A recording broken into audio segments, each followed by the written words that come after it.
Заврши тридневниот фестивал на убавата храна во Радовиш, традиционалната манифестација Самун Ем Татлија. Над 70.000 посетители годинава беа дел од оваа тридневна манифестација на која досега беа направени најмногу сомуни и вкусна татлија.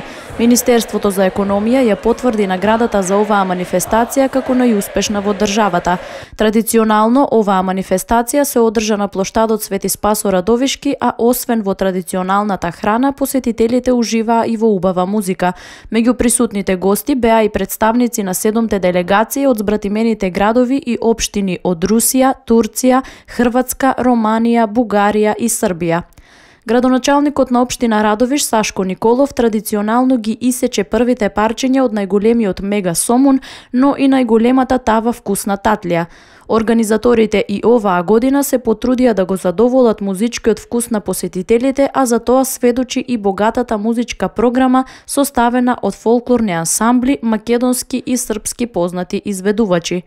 Оваа манифестација ја збогатува туристичката понуда, но и помага во локалниот развој и представува промоција на општината во остварувањето на нејзините програми и цели.